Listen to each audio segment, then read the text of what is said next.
యేసుక్రీస్తు ప్రభువారు ఎప్పుడు పుట్టారు? డిసెంబర్ 25న పుట్టారా, లేదంటే వేరే నెలలో ఎప్పుడన్నా పుట్టారా? అందరికీ వచ్చే ప్రశ్న. కానీ బైబిల్లో ఎప్పుడు పుట్టాడు అన్నదానికంటే ఎందుకు యేసుక్రీస్తు ప్రభువారు పుట్టారు అన్నదానికి మాత్రమే ప్రాధాన్యత ఇవ్వబడింది. ఇది మనం అర్థం చేసుకోవాలి. బైబిల్లో ఎప్పుడు పుట్టాడో వ్రాయబడలేదు, కానీ కొంతమంది పరిశోధించి యేసుక్రీస్తు ప్రభువారు ఎప్పుడు పుట్టారో అన్నది ఖగోళ శాస్త్రం పండితులు కూడా నిర్ధారించి చెప్పిన లెక్కలు ఏంటంటే, యేసుక్రీస్తు ప్రభువారు పుట్టినప్పుడు హేరోద్ ద గ్రేట్ యూదాను పరిపాలిస్తూ ఉన్నాడు. అప్పుడు సీజర్ అగస్టస్ రోమన్ ఎంపరర్గా ఉన్నాడు. కురేనియస్ సిరియాకి గవర్నర్గా ఉన్నాడు. వాళ్ళ వివరాలన్నీ కూడా మనకి స్పష్టంగా కనిపిస్తున్నాయి.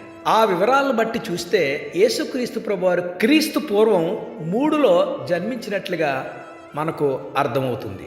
ఏ నెలలో జన్మించాడు అది తెలుసుకోవాలంటే మనకి లూకా సువార్త 1వ అధ్యాయంలో ఒక మంచి ఆధారం ఉంది.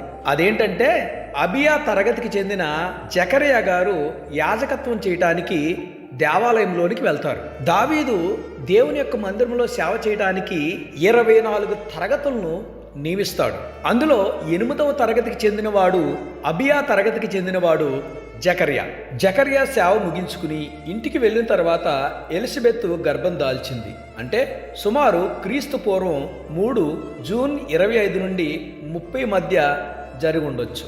యోహాను గారి కన్నా యేసుక్రీస్తు ప్రభువారు 6 నెలలు చిన్నవాడు. జూన్ నెలలో ఎలిజబెత్ గర్భం ధరిస్తే యోహాను పుట్టినప్పటికీ మార్చి నెలలో పుట్టి ఉండవచ్చు. మార్చి నుండి 6 నెలలు తర్వాత అంటే సెప్టెంబర్ నెల వస్తుంది. ఖగోళ శాస్త్రజ్ఞుల లెక్క ప్రకారం జూపిటర్, రెగ్యులస్ నక్షత్రాలు కలిసిన రోజు ఈ సమయం యూదుల క్రొత్త పండగ సంవత్సరమైన రోష్ హషానాతో సమానంగా ఉంది.